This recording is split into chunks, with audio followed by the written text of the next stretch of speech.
अनुराग कश्यप फिर विवादों में। एप्स्टीन फाइल्स में बॉलीवुड गाय के रूप में पहचाने गए। जी हां, ये वो चौंकाने वाला सच है जिसने पूरी बॉलीवुड इंडस्ट्री में हलचल मचा दी है। रिपोर्ट्स के मुताबिक जेफरी एप्स्टीन की हाल ही में रिलीज हुई लाखों फाइलों में एक ईमेल में बॉलीवुड गाय का जिक्र है और सोशल मीडिया पर दावा किया जा रहा है कि वो कोई और नहीं बल्कि अनुराग कश्यप हैं। यानी एक ऐसा नाम जो पहले से ही कंट्रोवर्सी का बादशाह रहा है, दुनिया की सबसे बड़ी कंट्रोवर्सी से जुड़ गया है। लेकिन क्या ये सिर्फ एक संयोग है या इसके पीछे कोई गहरा राज छिपा है?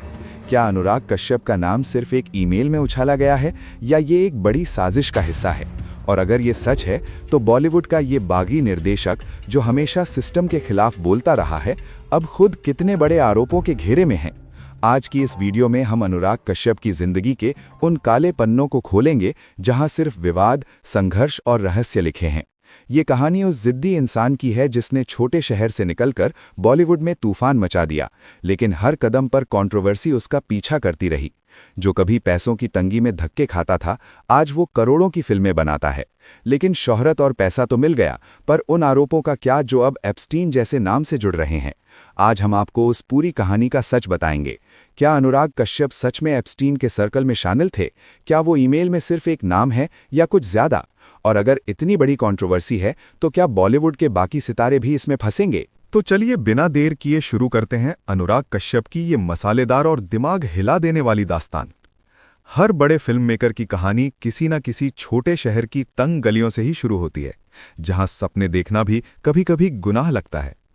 अनुराग कश्यप की ये दास्तान भी उत्तर प्रदेश के गोरखपुर जिले से शुरू होती है। जी हाँ, वही योगी जी वाला गोरखपुर। 10 सितंबर 1972 को जन्मे अनुराग का बचपन कुछ ऐसा था कि वो हमेशा अलग थलग महसूस करते थे। उनके पिता एक इंजीनियर थे जो सरकारी नौकरी में थे और परिवार को अक्सर जगह बदलनी पड़ती थी, कभी बनारस, कभी जौनपुर, कभी पटना। अनुराग की जिंदगी में स्थिरता नाम की कोई चीज नहीं थी, लेकिन उनके अंदर एक अजीब सा कीड़ा था, और वो कीड़ा था कहानियों का। चाहे वो किताबें पढ़ना हो, फिल्में देखना हो या खुद कहानियां गढ़ना, अनुराग सब में डूब जाते थे। स्कूल के दिनों में वो टीचर्स की नकल उतारते, दोस्तों को कहानियां सुनाते और सोचते कि एक दिन वो खुद बड़ा फिल्म मेकर बनेंगे। लेकिन जैसा कि हमारे भारतीय समाज में अक्सर होता है, इस नौटंकी को कभी अच्छा करियर नहीं माना जाता। अनुराग के परिवार और रिश्तेदारों की उम्मीदें थीं कि बेटा पढ़ लिखकर कोई ढंग की नौकरी करेगा, इंजीनियर बनेगा या डॉक्टर। मगर अनुराग की रगों में तो बचपन से ही सिनेमा का खून दौड़ रहा था। उन्होंने समाज के ताने सुने, लोगों ने मजाक उड़ाया, लेकिन उन्होंने अपनी उस कलाकार वाली आवाज को कभी दबने नहीं दिया। अपने सपनों को पूरा करने के लिए अनुराग ने दिल्ली यूनिवर्सिटी के हंसराज कॉलेज से जूलॉजी में ग्रेजुएशन किया, लेकिन उनका मन तो फिल्मों में था। पढ़ाई के दौरान वो थिएटर करते, शॉर्ट फिल्म्स देखते और सोचते कि बॉलीवुड में जाकर धमाका करेंगे। लेकिन दिल्ली से मुंबई का सफर आसान नहीं था। 1993 में अनुराग मुंबई पहुंचे, बिना किसी कनेक्शन के, बिना पैसों के। अनुराग ने छोटे मोटे काम किए, प्रतीक बब्बर जैसे एक्टर्स के साथ रहते और स्क्रिप्ट्स लिखते। उनकी पहली बड़ी ब्रेक थ्रू थी राम गोपाल वर्मा की फिल्म सत्या की स्क्रिप्ट।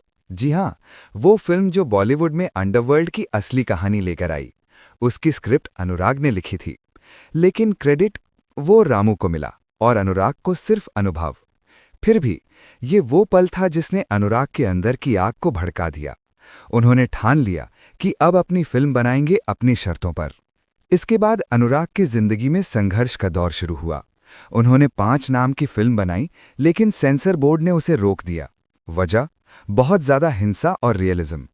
अनुराग टूटे नहीं बल्कि और मजबूत हुए। फिर आई ब्लैक फ्राइडे, जो 1993 मुंबई ब्लास्ट पर आधारित थी। ये फिल्म भी कंट्रोवर्सी में फंसी, कोर्ट केस चले, लेकिन रिलीज हुई और क्रिटिक्स ने सराहा। अनुराग अब बॉलीवुड के बागी बन चुके थे। वो फिल्में बनाते जो सिस्टम को चुनौती देती, समाज के काले पहलू दिखाती। देवडी, गैंग्स ऑफ वासेपुर, अगली, हर फिल्म में अनुराग का स्टाइल अलग था, लेकिन साथ में कंट्रोवर्सी भी। कभी मीटू आरोप, कभी राजनीतिक बयान। अनुराग हमेशा बोलते रहे, मैं सच दिखाता हूं, लोग सहन नहीं कर पाते। लेकिन अब ये नई कंट्रोवर्सी, एप्स्टीन फाइल्स, ये तो कुछ और ही लेवल है। चलिए अब थोड़ा पीछे चलते हैं और देखते हैं अनुराग की पर्सनल लाइफ। अनुराग की 2 शादियां हुईं, पहली आरती बजाज से, जो उनकी कॉलेज फ्रेंड थी, लेकिन वो रिश्ता ज्यादा नहीं चला। फिर कल्कि कोचलिन से शादी, जो देव डी में काम की थी। ये जोड़ी बॉलीवुड में हिट थी, लेकिन 2015 में तलाक। अनुराग कहते हैं रिश्ते टूटते हैं लेकिन दोस्ती रहती है। अब इन लोगों का माइंडसेट तो ये लोग ही जाने, ये हमारे और आपके समझ से बाहर है दोस्तों। जो भी हो, इन सब के बीच अनुराग की इमेज हमेशा एक ऐसे इंसान की रही जो ओपन माइंडेड है, पार्टीज करता है और इंडस्ट्री के डार्क साइड को जानता है। क्या यही वजह है कि उनका नाम अब एप्स्टीन जैसे स्कैंडल से जुड़ रहा है? रिपोर्ट्स कहती हैं कि एप्स्टीन फाइल्स में एक ईमेल है जहां ज्यूसेप्पे बरसानी नाम के शख्स ने एप्स्टीन को मेल किया और उसमें बॉलीवुड गाय का जिक्र है। वो गाय अनुराग कश्यप बताए जा रहे हैं। लेकिन क्या लिखा है उस ईमेल में? सिर्फ नाम या कुछ प्लान? और ये प्लान क्या थे?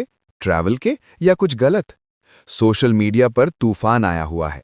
लोग कह रहे हैं अनुराग हमेशा कंट्रोवर्सी में रहते हैं। अब ये कुछ कहते हैं ये सिर्फ अफवाह है, कोई सबूत नहीं।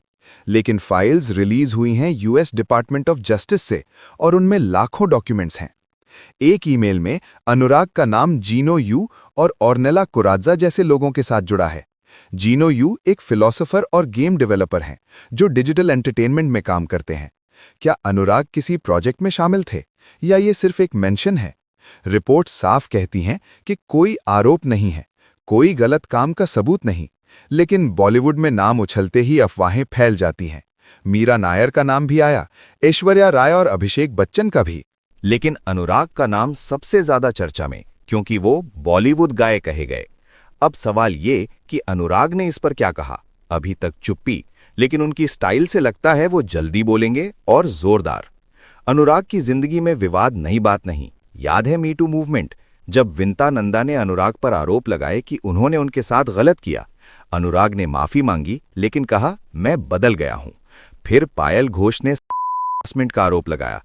अनुराग ने कोर्ट में केस किया और कहा यह झूठ है। राजनीति में भी वो मोदी सरकार के खिलाफ बोलते, एआईबी रोस्ट में शामिल और हमेशा सिस्टम को चैलेंज। लेकिन एप्स्टीन, ये अंतरराष्ट्रीय लेवल है। जेफरी एप्स्टीन कौन था? एक अमीर फाइनेंशियर जो ट्रैफिकिंग में फंसा और जेल में मर गया। उसकी फाइल्स में क्लिंटन, ट्रंप, प्रिंस एंड्रियो जैसे नाम। अब बॉलीवुड से अनुराग, क्या कनेक्शन? रिपोर्ट्स कहती हैं कि ईमेल में क्यूबा और शंघाई ट्रिप की बात है, शायद कोई इवेंट। लेकिन सोशल मीडिया पर लोग जोड़ रहे हैं डॉट्स और कह रहे बॉलीवुड का डार्क साइड एक्सपोज हो रहा है। अब चलिए अनुराग की करियर की गहराई में जाते हैं। गैंग्स ऑफ वासेपुर ने उन्हें स्टार बनाया, वो फिल्म जो गैंगस्टर लाइफ दिखाती, और नवाजुद्दीन सिद्दीकी को स्टार बनाया। लेकिन कंट्रोवर्सी, फिल्म में गालियां, हिंसा, सेंसर ने कट मांगे। अनुराग लड़े और जीते। फिर उड़ता पंजाब, जो ड्रग्स पर थी, लीक हुई, सेंसर ने रोकने की कोशिश, लेकिन रिलीज हुई। अनुराग कहते सच छिपाओगे तो समाज नहीं बदलेगा। उनकी फिल्में हमेशा रियल होती, लेकिन अब रियल लाइफ में ये कंट्रोवर्सी। क्या अनुराग का नाम सिर्फ इसलिए आया क्योंकि वो इंटरनेशनल सर्कल में है या कुछ ज्यादा? फाइल्स में लिखा है the Bollywood guy is Anurag Kashyap, Mumbai रेगिसर, लेकिन कोई इंक्रिमिनेटिंग डिटेल नहीं। फिर भी सोशल मीडिया पर ट्रोलिंग, मीम्स और डिबेट। कुछ कहते अनुराग निर्दोष हैं, कुछ इंडस्ट्री का सच निकल रहा है। तो दोस्तों, ये थी अनुराग कश्यप की दास्तां। अब आप हमें कमेंट्स में अपनी राय जरूर दें। आपको अनुराग कश्यप पसंद है या नहीं? क्या आपको लगता है कि एप्स्टीन फाइल्स में उनका नाम सिर्फ अफवाह है या कुछ सच है? क्या वो इस कंट्रोवर्सी से बाहर निकल पाएंगे? तब तक के लिए सच देखते रहिए और हंसते रहिए। नहीं, इस बार सोचते रहिए, क्योंकि सच कभी-कभी हंसी से ज्यादा खतरनाक होता है।